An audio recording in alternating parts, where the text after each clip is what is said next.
And he's like, I'm going to invite a couple friends. So we fly to LA and we host this dinner. And it's very intimate, like 20, 25 people. And he invited the head of Virgin Galactic. You're kidding me. NASA people who worked on the moon mission, the lunar program, Space for Humanity, the daughter of the Saudi king. And of course, Cameron, in the middle of the dinner, takes the glass and does the thing. And he's like, welcome, everyone. So today we have something important to announce. And what happened after, like all the ripples from that dinner are still unfolding. Hello, everyone. This is the Space Cafe podcast, and I'm Markus.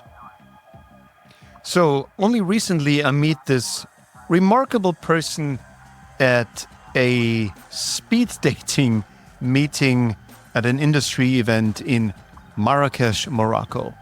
Very unexpected encounter where there were a bunch of people at the table, and this young woman called Jasmine El Baggari shares her story, and I was captivated.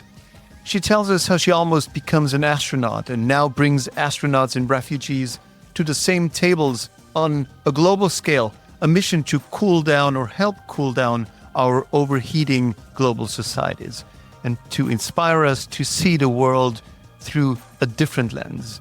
And she's looking back at a still very young age at an impressive journey and impressive path.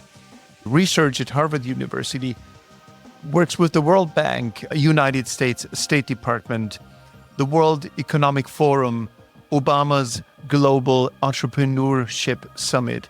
She's invited to the White House. She's, of course, among the Forbes 100 most influential and most inspiring young leaders, and so on and so forth. And so it's definitely a story that transcends boundaries, and I felt like this story needs to be told right here on the Space Cafe podcast. Still, you could say, is this my cup of tea? This is maybe not what you expect from the Space Cafe podcast, but I think this is exactly what you expect. What if? Could be. So give this a try, because here at the Space Cafe podcast, we love pushing the boundaries, pushing the envelopes. We explore what it means to be human, to understand our ambitions, our planetary ambitions down here on Earth and in space. Yasmine El Baggari, Moroccan-born, a dreamer, a connector, and someone changing lives on Earth and maybe one day beyond it. So, ladies and gentlemen, please welcome Yasmine El Baggari to the Space Cafe podcast. Let's go. Tell me, how close did you get toward becoming an astronaut? Oh my God. Like very close. It was a dream for a moment. Although I do feel that it's going to happen in my lifetime, for all of us, in fact. I applied for Space for Humanity, which is this amazing initiative that has this mission to enable space for everyone and to go to outer space and experience the overview effect and then come back to Earth as an Earth ambassador. As a civilian, not a NASA astronaut or ECA, like European Space Agency, like anyone could go to space. So I was in the final 5 from 7,000 applicants. 7,000. From all over the world. So close. It was a series of applications. Like the whole premise of Space for Humanity is to really think of yourself as an Earth ambassador. So you're not just going to space for the fun of it, but you're really going to elevate your perspective and then come back and have impact on the planet. And so you go to a series of applications. My program that I applied with was Voyaj, which is my whole mission the last decade around bringing humanity together. And so the whole idea was go into space, and the message was, come on, humans, talk to each other across differences, across cultures, and across borders. So it wasn't time yet, but I will be applying again and again. So what would be the first thing you would do in space? Probably a backflip. I would probably, I would want to look down at the Earth. And, my friend Cyan Proctor, the first Black woman to pilot a spacecraft to outer space with SpaceX. And this was back in 2021 when Inspiration 4, which was the first all-civilian mission to go to space, took 4 civilians, everyday people, to around the Earth for 3 days. And they got to witness 45 sunrises and sunsets because they're going so fast. It takes about 90 minutes to go around the Earth. So imagine you're there for 3 days. It was extra. It gets even boring then. It gets boring. Yes, I imagine 3 days. A lot of the astronauts I've talked to, they talk about how they just want to stay there for longer. Like there's something like a longing, like you're reflecting, looking back at the Earth, reflecting about all the people in it and all the communities that you know. And I think there's something really profound that happens to them from what I'm hearing. Oh, the overview effect. Frank White would be a perfect book that I recommend to everyone to read because he interviews astronauts from all over the world to explore the overview effect. And I really want Frank White to go to space. He's a legend in the space industry and hasn't gotten to go yet. Isn't that crazy? He writes a book about the overview effect and hasn't seen it. It's wild. He told me the other day, actually a couple months ago when I saw him at the Eclipse Festival in Texas, in the US, how he coined the term, the overview effect, back in the 70s. But nobody cared. Nobody knew about it. And there was no interest. But in the last decade or so, now everybody talks about the overview effect. It's become more popular. So he's just so happy that a book that he wrote so long ago is finally now like understood by everyday people. That's so fantastic. I could like really think of a very, very nice gesture if the world put together the money necessary for him to go up into space. That would be a pretty cool thing to do. Yes, if this interview, hey humans, if you're watching this and you want to donate to Frank White to go to space, reach out to us because that would be Frankie goes to space. Yeah, Frank, let's send Frank to space. That would be a dream, truly, because he's such an amazing person. He would be great actually to interview as well. Such a good human, like good-hearted human. He lives in Cambridge in Boston. And he holds these overview roundtables every week, and he brings the space community together to talk about everything space, and just spectacular human beings. Interesting. What drives you to be interested in space? Wow, that's a really good question. It's funny because I never really thought of space for the longest time. This is very recent. It was until 2019. So I had this dream to go to all 50 states in my 20s, which I did. I got to 49 and then I got scared because I was so driven by this dream and I didn't know who I was going to be if I finished this dream. So I was kind of scared. The end of the line. Yeah, like who am I on the other side of this wild dream that drove me for 10 years? And it took a breakup, like a relationship breakup to get me out and finish it. So I took a one-way ticket to Alaska.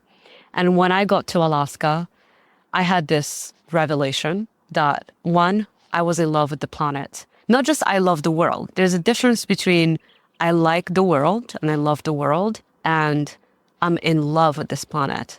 Like the beauty, and I had this spiritual awakening, whatever people call it these days. But I felt myself being out there in space, I didn't even know the word overview effects. I didn't know the term, but I imagined myself being out there looking down at the Earth.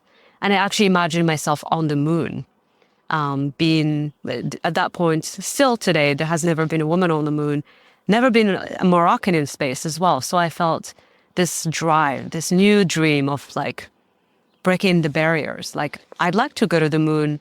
Why not? How can I get to the moon? And then a week later, after having this revelation, every new person I start meeting was in the space industry.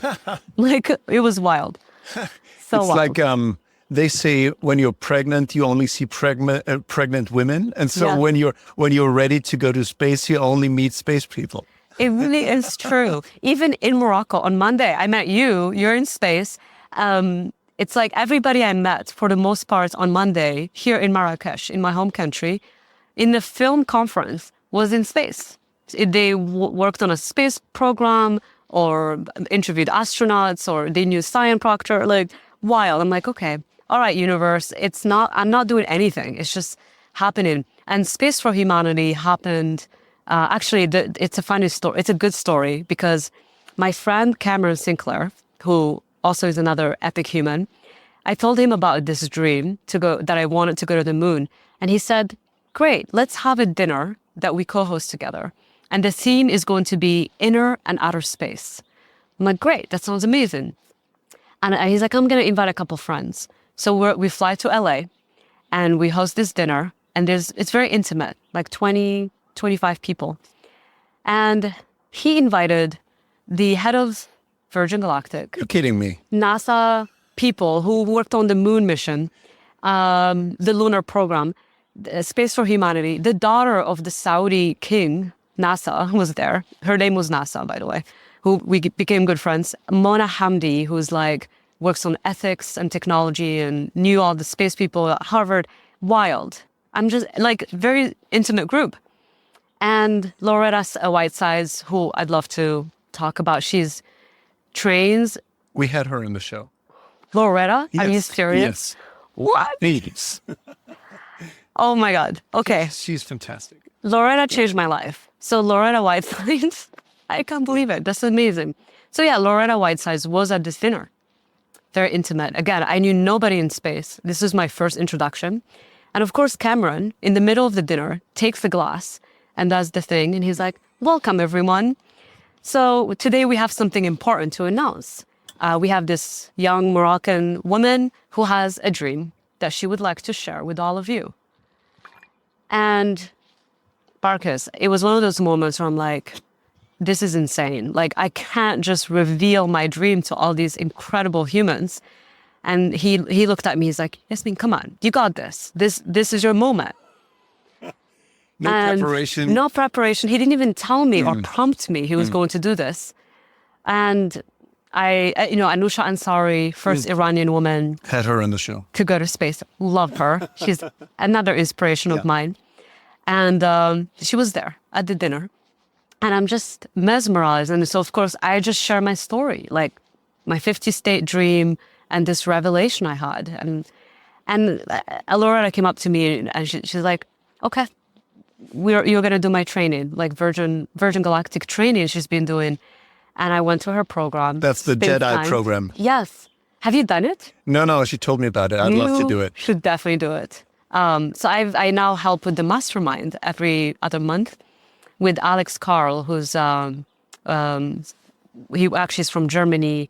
Amazing person also, but his job, I think it's the coolest job.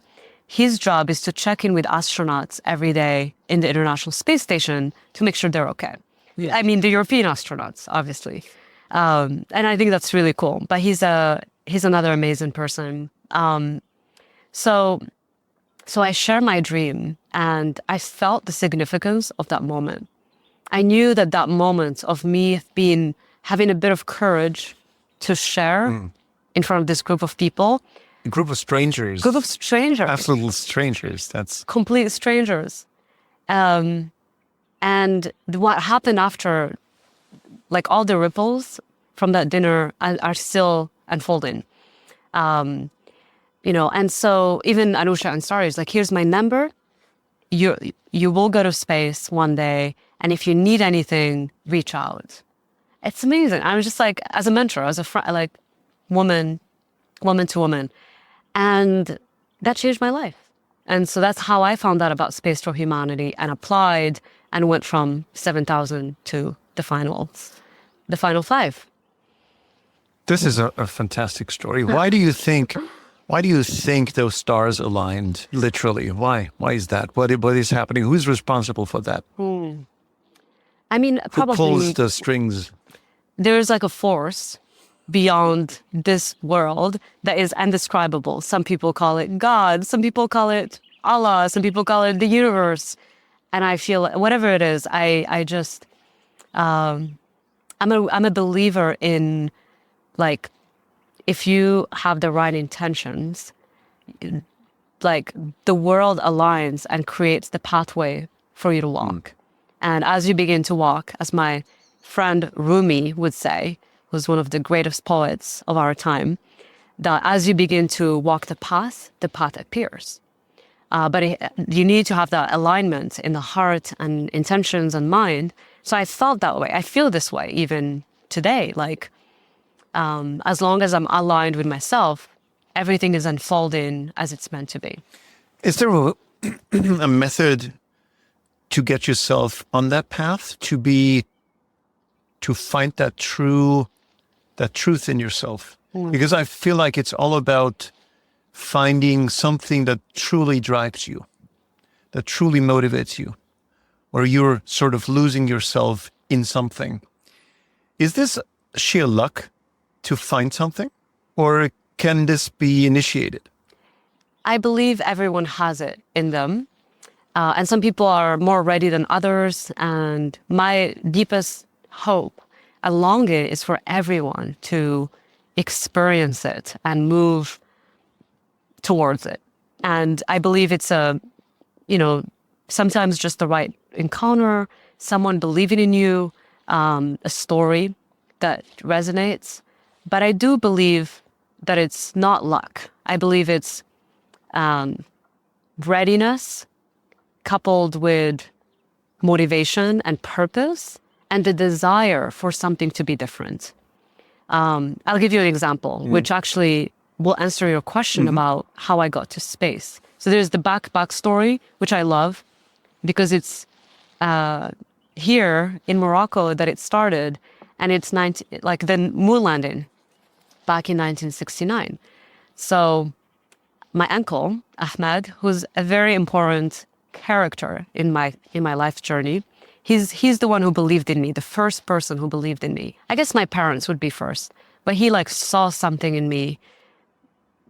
He's like, you belong in the world, at 13, and I in a world where I felt like I couldn't really leave Morocco.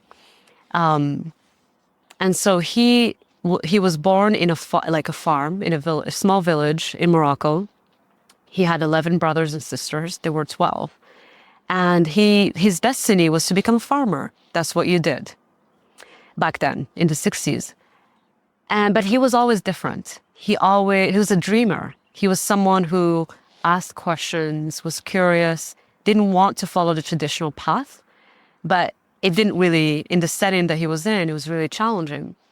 And one day he describes encountering, I believe it was a British man, that had an interaction in the village, and it inspired him. It gave him a sense of hope, because this person saw him, even though they didn't speak the language. And as a departing gift, this man gave my uncle a transistor radio, which was now his new possession that he was so excited about. And, he's listening to all the news, the Vietnam War at the time, and all the innovations happening in the West. But he was so far removed from that reality, he couldn't relate. It was very different. Until the moon landing, when man was going to land on the moon in 1969, he could relate to that.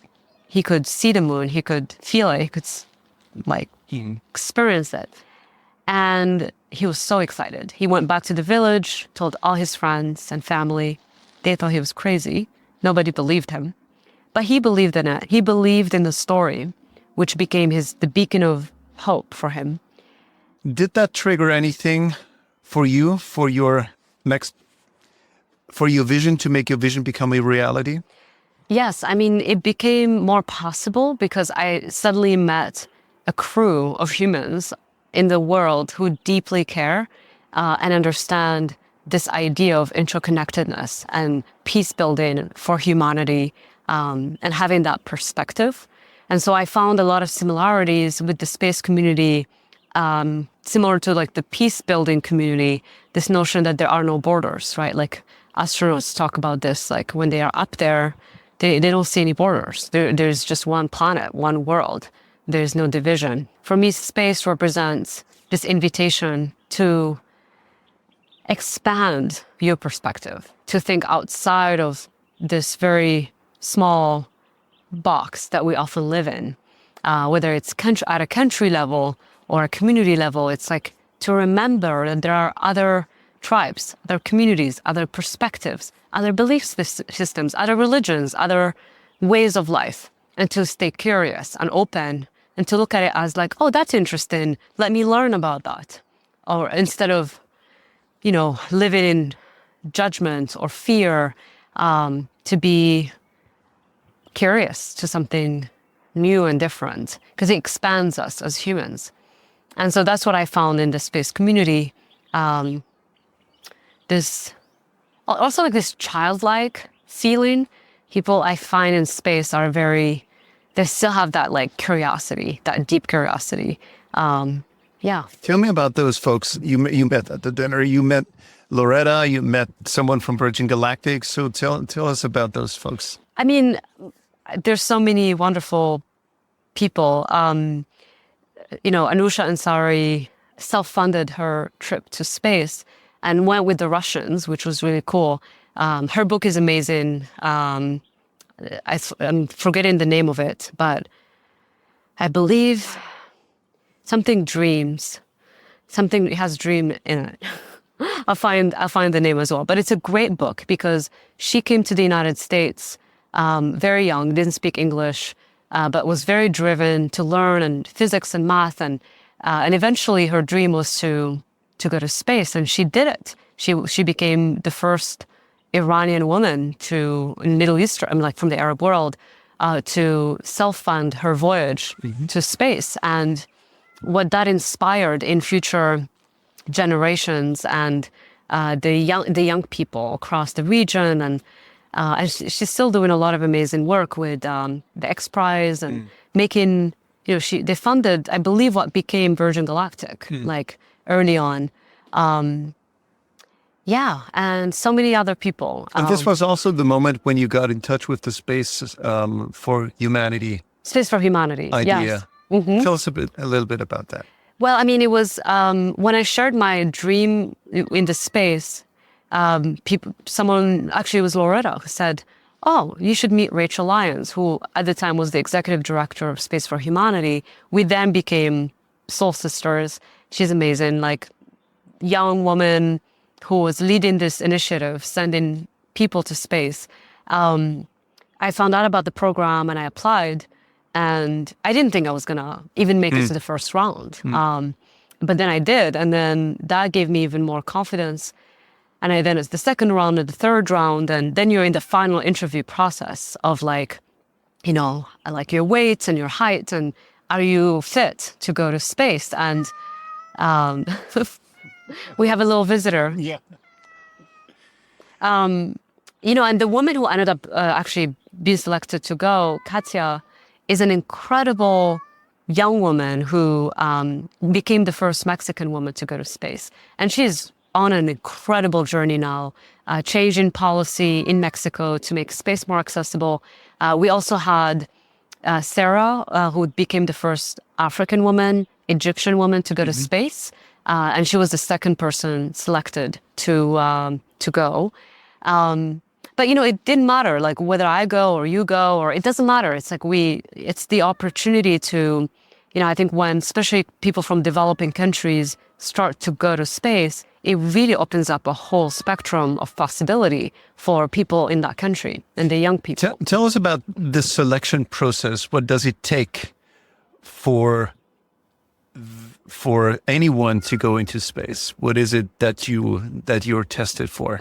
The main criteria is global impact, is this idea that the work that you're doing in the world is having meaningful contribution in a specific region or across the world. And so I believe Katya was working on, or is working on, making STEM available for everyone, especially for women and girls. So that was the project that she was selected to go. And there's like a post program as well. So when you come back, there's a whole mentoring program around, well, how do you bring this idea of the overview effect to the world and to different communities? So it's not so much about being a super athlete, like back in the Apollo days. No. So it's about the impact, your capacity for impact in the world. Okay. Good. And this in turn triggered another idea in your life, right? Because now you weren't ready or chosen to go into space, but space still remained with you, and you had your idea for earthly encounters with space people. Tell us about that. Yeah, I mean, the idea of bringing people together is something we've been doing for the last, I believe, 14 years now. Since I was 17, I came to the United States as a young cultural Moroccan ambassador. But that was my first job out of high school. And actually, it was still in high school technically, but my job was to go to America for a year and meet Americans and talk to them about Morocco and Africa and the Middle East and Muslim women, Arab women, and break down barriers, because it was in a post 9/11 era where there is a lot of racism and discrimination against certain populations. And somehow the US government selected me to represent a whole region and continent, which was a privilege, but I was 17. And there was a lot of things I didn't know about my own country and region. So I ended up studying women's issues in the Middle East. I ended up researching quite a bit around integration, assimilation, and identity for people in the East who go to the West, and how do we integrate. So it became, I was very curious about these topics because I was an Arab Muslim woman who is now in America, and like, do I integrate or do I assimilate? Do I become like them so I can fit and belong, or do I stay true to some of my values that are very different from what I was finding in college, or like drinking and whatever it is? Like, I mean, no judgment. Again, it's different cultures, but I was struggling with how do I belong? It was a big question in my life. And so in college, I just felt very alone. And then after a few months, I said, you know what? I am going to go on a research, like discovery. I want to go to all 50 states and understand other people's lives. Like, what age was that? I was 18. 18. And you were planning to travel all 50 states? On a Greyhound bus. Greyhound bus, of course. Whatever would you do? So right. 18-year-old woman, Greyhound bus, what can go wrong? And so I went to my advisor, Omar Dahi. He was amazing. He's Syrian. And I was like, so I don't just want to be in school. I want to spend the next 4 years traveling everywhere to do research on these topics. And he said, do you know how to do it? I'm like, I'll figure it out. And he's like, great, we'll support you. And he approved it. So I was able... So who was he again? Omar Dahi. He was my school advisor. Okay. Who I think understood that the only way to support me through college was to let me do what I wanted to do. And to not interfere with to not interfere. And he told me when I graduated, he's like, I knew on day one that the best advisor I can be for you is to let you just do what you want to do.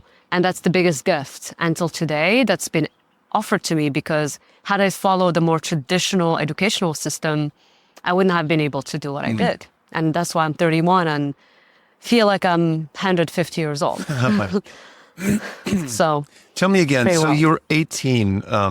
You were in your school phase, were you then? Undergrad. Undergrad. Yeah. Good. And then as an undergrad, you finished that level, or? Yeah. Okay. Yeah, I finished. I eventually graduated. Okay, you graduated and then you went on a journey. No, the journey was happening while I was in school. So how would that... I know this... This makes sense. How does that work? So because while you're at school, you should be in school. Right. I went to a school where you design your own major. And we have no grades, you design your own curriculum. So it's called Hampshire College. It's in Massachusetts. And it's a school that is very experiential. And so if you have an idea, then you just do that. So it's not like you don't have to follow the traditional taking classes. I was taking some classes, but most of my education was on the road. And I was receiving grants to go travel and do research in Europe, in Morocco, in Middle East, and around the US. So the educational system supports you to follow your interests. Fantastic. So good. So what were your research questions then? Identity, morality, and cultural evolution. That was one big project. Women's issues in the Middle East, in particular Morocco, understanding the Mudawana, which is the family code book, and policies around that. I was entrepreneurship. I was interested in this idea of starting your own entrepreneurial endeavors. That's how Voyaj started even in college. Hampshire gave me my first seed funding to start my business. They gave me my first 60K to start Voyaj. Tell us about that. Voyaj. Oh my God. Another. Yeah, another. Voyaj was founded exactly 10 years ago. And I was traveling to all these places, meeting all these amazing families and people around the country. And people would ask me, like, how do you know all these people? And how do you just go? And I found that interesting. I'm like, well, I just talk to people everywhere. Like anywhere, everywhere. No matter who they are, I just say hello and start a conversation.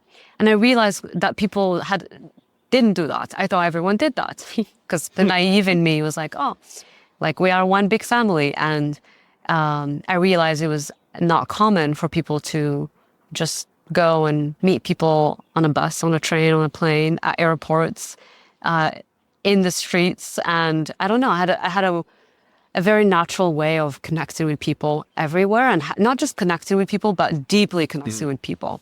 Like to the point that after a brief conversation, they become family and we visit each other and they come here. They've stayed in my family's home. Like I've had so many people come stay in Rabat and my parents hosting them. I've been hosted with over 200 families in America. So I was having this grand adventure, and Voyaj was kind of an experiment to connect the people I was meeting together so that they also have these cross-cultural exchanges and experiences. So almost like turning myself into an app or a platform to enable cross-cultural exchange. And that's how the idea came about. It was just an evolution of what I was doing and wanting other people to do the same. And we've had a lot of trials and errors. We've done amazing programming over the years, and I'm still trying to figure it out in terms of scale and how do you reach people in like faraway places. So that's still a question. Using how do we use technology? We just finished building an app right now that we're piloting and testing, but in a very practical way, it looks like dinner conversations, a circle of people from around the world coming together to explore questions around origin, stories, identity, culture. What does home mean to you? What's your biggest challenge? How can we help as a community? And what is your wildest dream? And so that's what it looks like in its current iteration. And lately, we've been bringing refugees, astronauts, and locals together in the same room. That's been amazing. Why astronauts? Because I love space. And I've started becoming good friends with the space community and astronauts, like Simon Proctor and Loretta, who's actually going up with Virgin Galactic in a couple of years. Chris Simbrowski recently met Chris Hadfield, who's excited about it.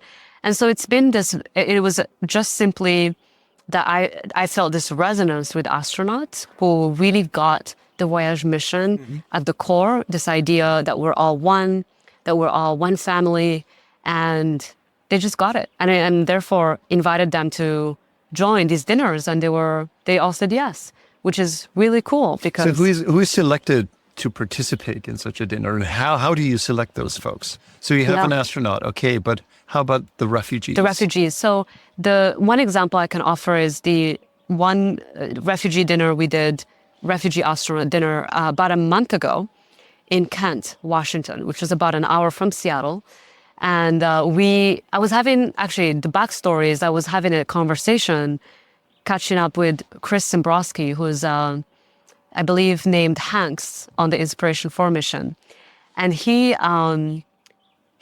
randomly, a friend of his did a raffle, and he got selected. His friend didn't want to go to space, so he gave him his seat. He gifted him his seat.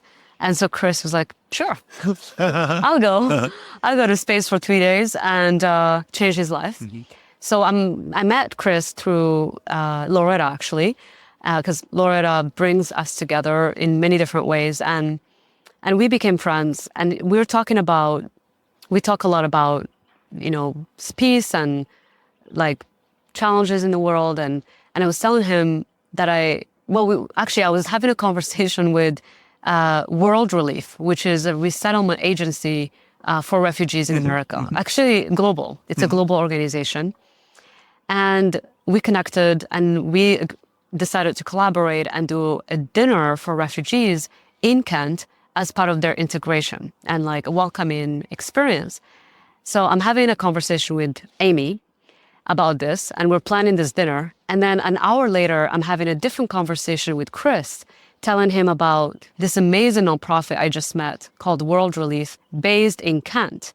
And he's like, what do you mean? I am in Kent.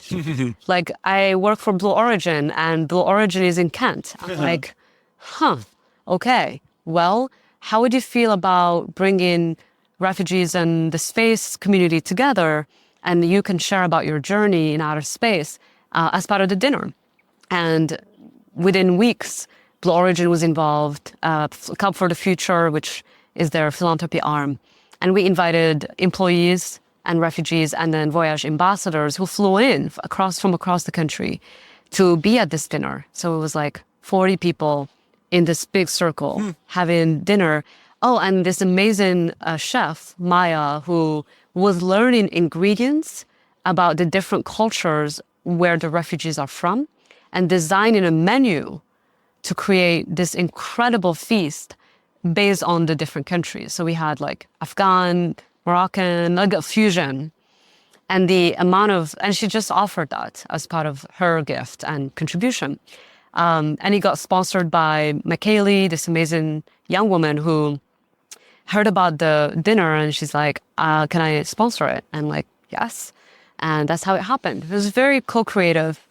It seems like it seems like it could be a challenge to balance completely different life situations, because you have the overprivileged astronaut and the underprivileged refugee. How do you go? Yeah. Do you go about that? That's a beautiful question, because what I found they have in common is many, many things. And that's what made it really exciting, because even though they both are coming from different places, they both are taking tremendous risks, right, to go into the unknown and go into uncharted territories.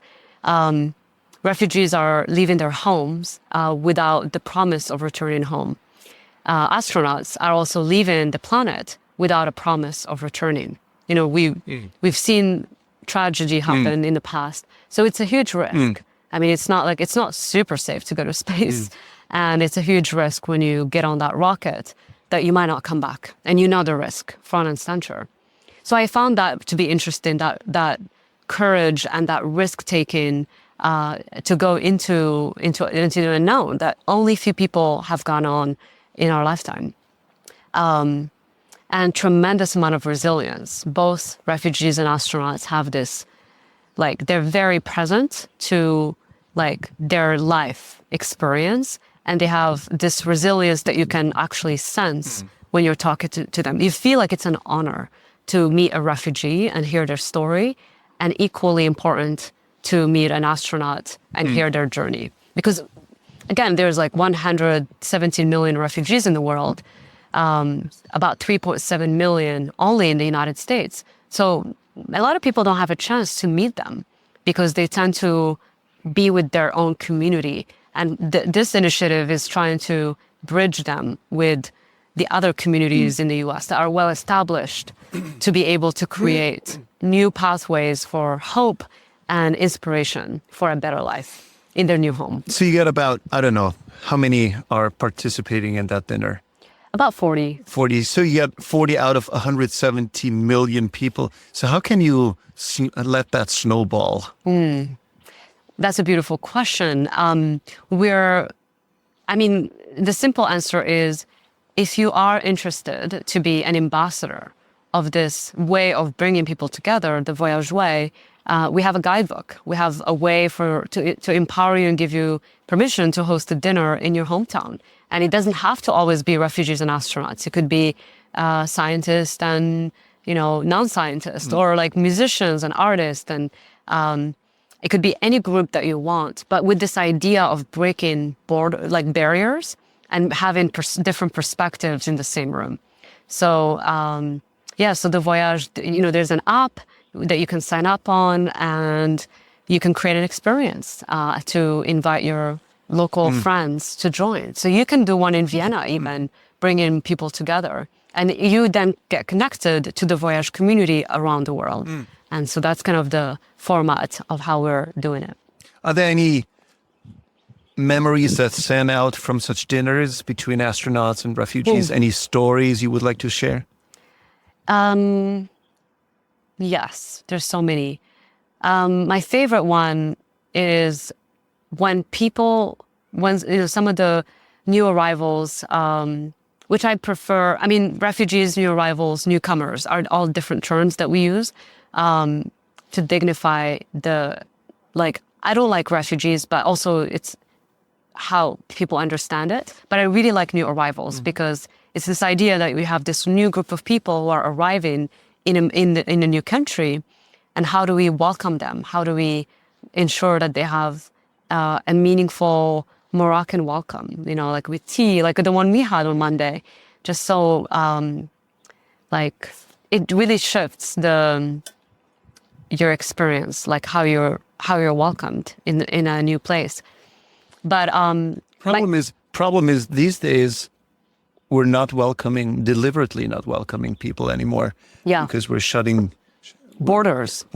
That's the problem. And we need to ask the question, why are we doing that? Because of scarcity, that we feel like we don't have enough space in our home, in our countries, that immigrants or refugees are taking the jobs of locals. We need to really rethink and reevaluate, why are we shutting down our borders? Because ultimately, we are going to be refugees.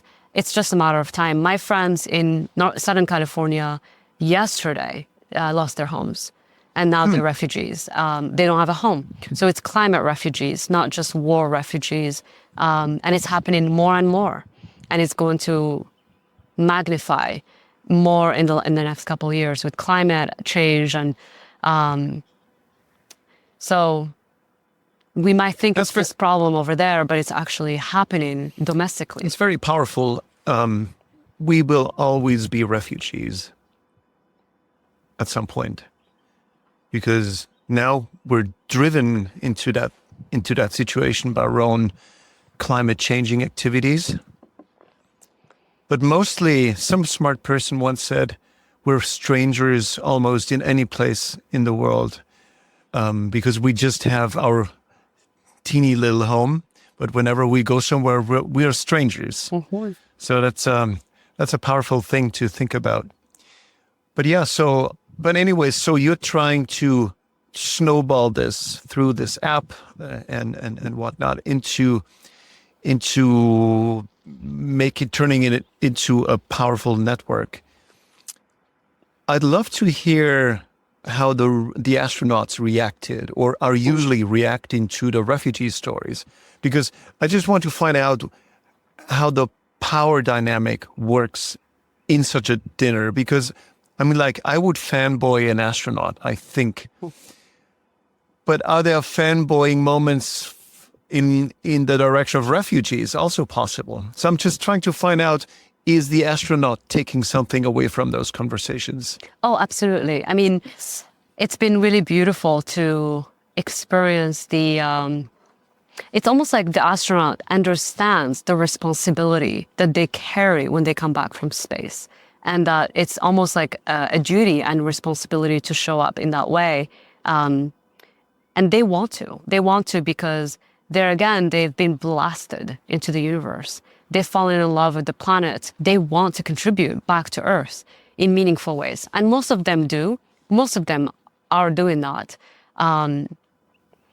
But so to receive an invitation to meet refugees in an intimate way as humans, I don't like to call them refugees, but as friends, it's an honor. And that's the word they use, like, it would be an honor for me to have dinner in a very intimate, casual way with refugees and hear their stories and for them to hear my story. And they find commonalities, so many. And you asked me a question earlier about some of my favorite stories or aha moments.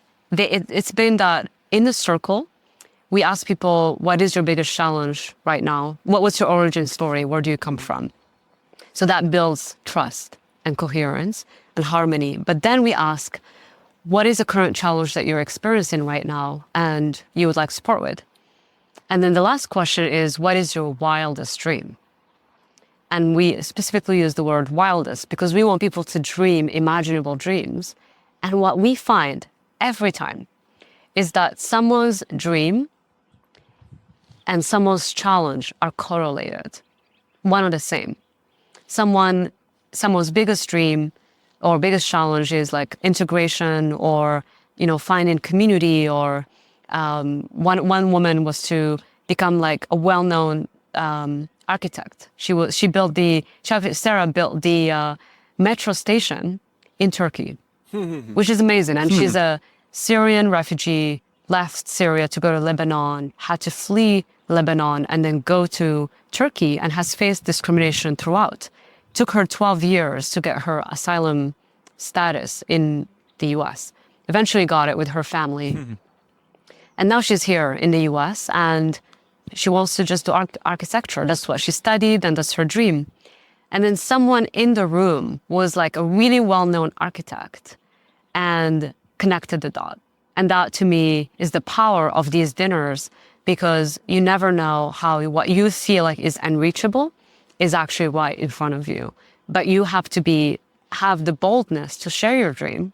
Like what I did with Cameron, when he asked, Cameron did what I'm now doing. He said, Yasmine has a dream she would like to share. And by me sharing it, people rallied.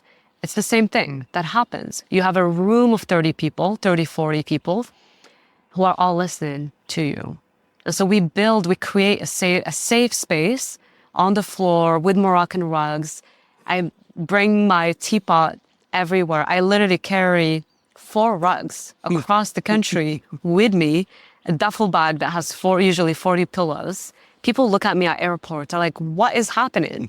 I'm like, well, we're doing this thing and everybody's excited and everyone wants to be part of it. And people offer their homes in different states. And it's amazing. Strangers.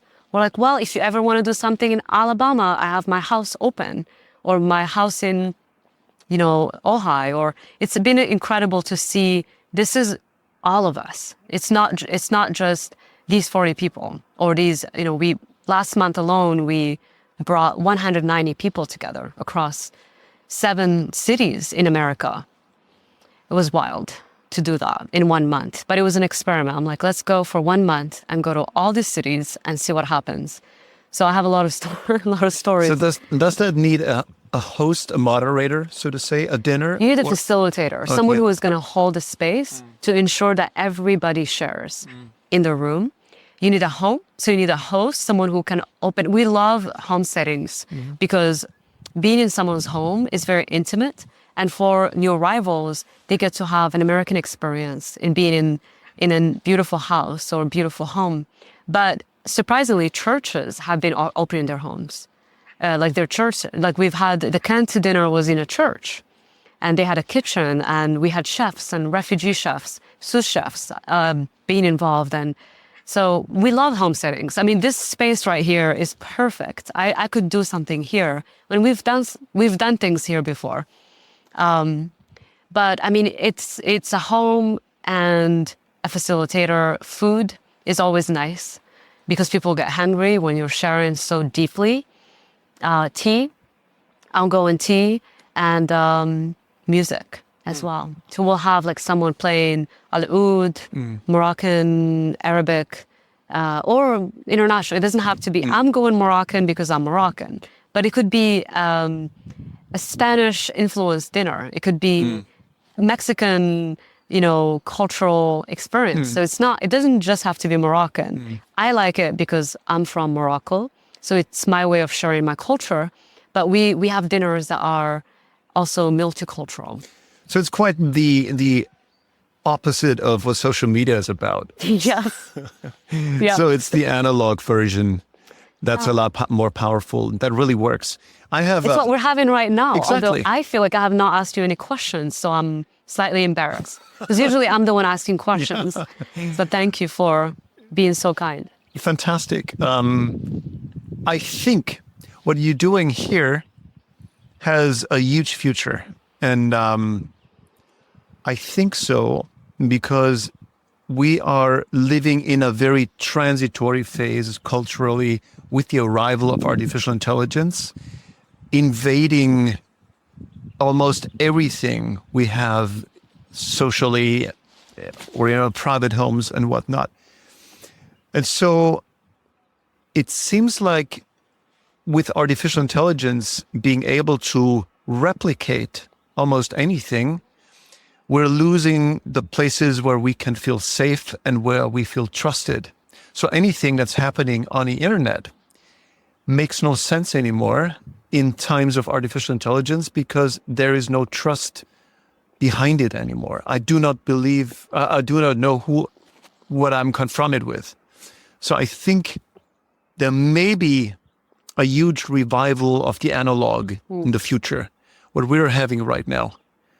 We're not wearing those techno glasses or techno shades that like VR glasses. So right now, this is as true and real as it can get.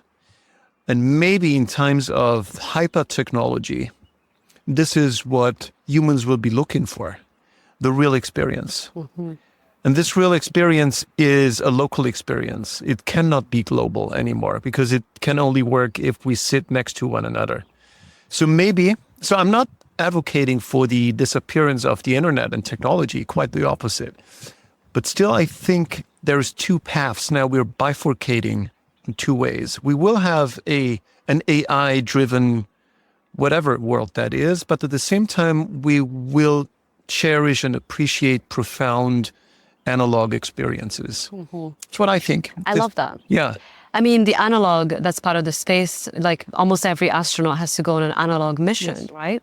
So in a way, it's like sitting in Hawaii or in a Mars simulation and you're there highlighting what's happening in long form, right? Like audio or a voice form. And I think I miss that. I miss a handwritten note, and I actually wanted to share something with you, which is this postcards that I collaborated with the Blue Origin Club for the Future to co-brand these postcards that in every Voyaj dinner, at the end, people write like a love letter to their future selves or a message that they want to send out to humanity.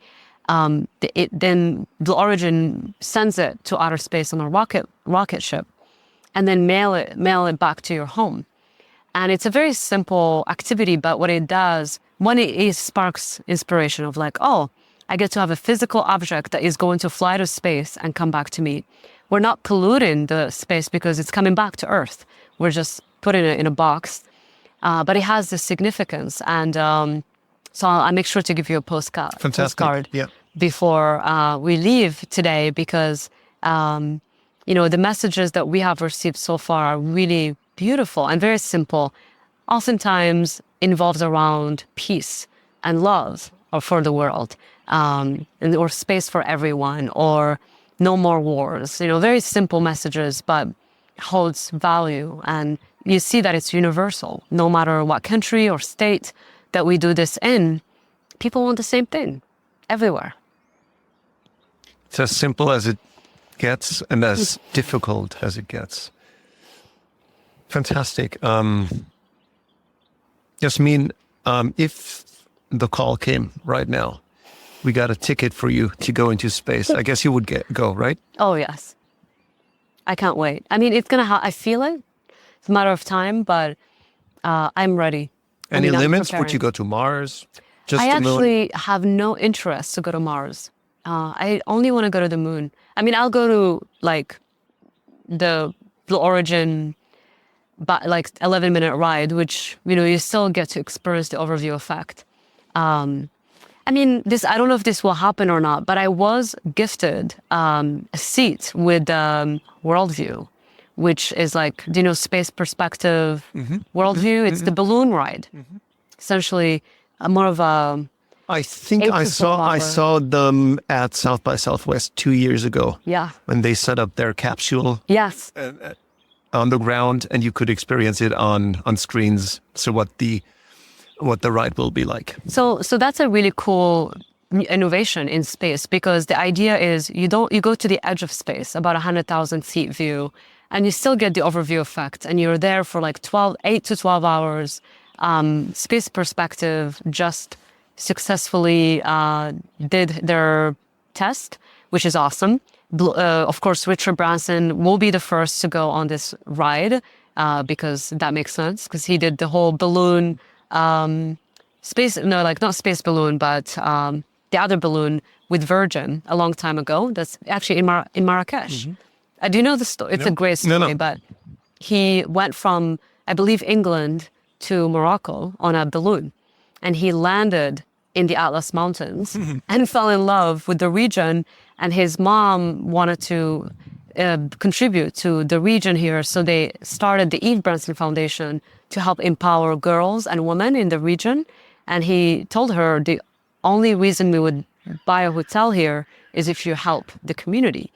And they've done it in a really meaningful way. His mom since passed, but they've had a lot of impact in the Atlas Mountains over there. And I've collaborated with them over the years, but it's really cool. I think Richard Branson is a good human who's really trying to do good things. But I'm excited that he'll be the ambassador for the space balloon that will go up next year. Well, actually in 2026. So a year from now, 2 years from now. But Worldview is another company that is on the path. Probably a couple of years later than Space Perspective. Right now, they're focused on space missions, but their intention is also to take people on these 100,000 feet view, but from like the Grand Canyon or from the Sahara Desert, so that you're like going up slowly and having this experience of looking down of the really beautiful national parks across the world. So they're great too. And these space companies, and there's going to be more and more. I believe there's one in Europe coming up too. Forgot what it's called, but they're also wanting to take people up and democratizing space. I keep asking this question time and again because I would like to find an answer, but it feels like humans are growing wings at the moment, and we're starting to become what some call interplanetary, because the technology is getting ready. So back in the Apollo days, they were sort of the precursors, the pioneers, but now we're taking it more seriously. And space is opening up and maybe inviting us to not be conquered, not at all. Yeah. This used to be back in the day, but to be discovered maybe. Yeah, I mean, we're explorers. Yeah. I like our nature. We're like from tribes and from the deserts, and we come from very far away lands, and we've always been explorers. So wanting to go explore Mars and the moon is okay. It's like part of the human evolution. But I do believe that everyone should be involved, which means let's not forget like Africa and the Middle East and other countries. And that to me is what matters. Is like when I look at all this space, people who've gone up. It's mostly Western countries and mostly Americans, Europeans as well. But we need more diversity. And that's something that I'd love to see a refugee go up. I'd love to see an Israeli and a Palestinian go up in the same, rocket. Maybe Russians and a Russian and a Ukrainian and a Republican and Democrats. And let's all go up and have a conversation. Because most people in the world are good humans. And the media can sometimes derail us from the truth. But look deeper and ask the questions, because it's very easy to get clouded by fear and feel like the world is this clouded, dark place. But It's not. It's not. It's absolutely not. It's beautiful. It's mostly good. Regarding that question, if you were going to go to space, so let's just, and this is also a question I keep asking my guests. Going into space is exciting, but when you go to Mars, it can get easily boring because it's a long journey. So what's the one piece of music you would not want to miss on your playlist Oh my God. when things get boring? Coldplay. The cool thing is we have a playlist on Spotify for the aspiring space traveler. And so what's your contribution? Coldplay. Coldplay. And what track? What track? I literally, Coldplay has been part of my journey since I was young and dreaming to leave Morocco and travel the world. And their new album is called The Moon. I'm like, okay, Chris Martin, we're in sync. So he's amazing. And I really feel deep resonance. I would listen to Coldplay. I mean, in fact, I have a request. When I'm going up one day, I would love for Chris Martin to be the artist for my launch party. Fantastic. Chris, if you hear this, and what track of the new album? You get to contribute one track.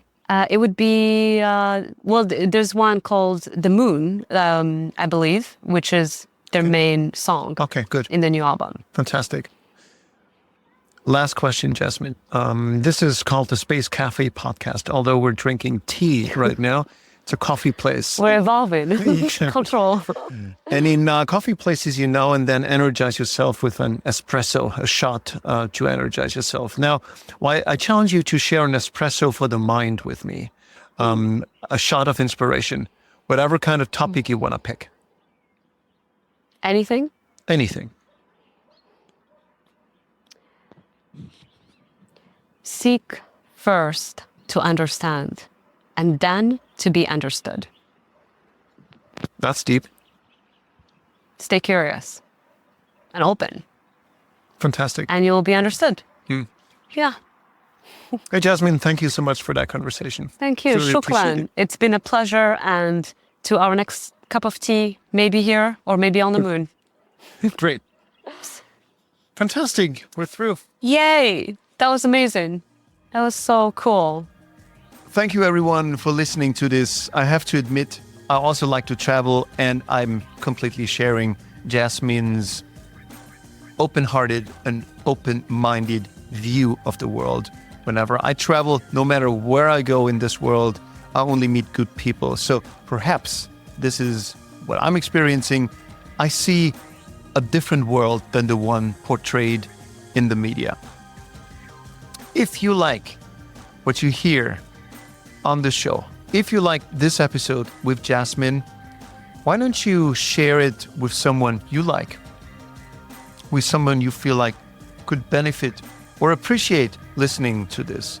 And why don't you give the show a rating on your favorite podcast listening platform or a review? This would help us heaps to get the show to the next level. Until then, my friends, again, thank you so much for sticking around, for your loyalty, and I'm looking forward to talking to you in 2 weeks from now. And until then, take good care and bye-bye.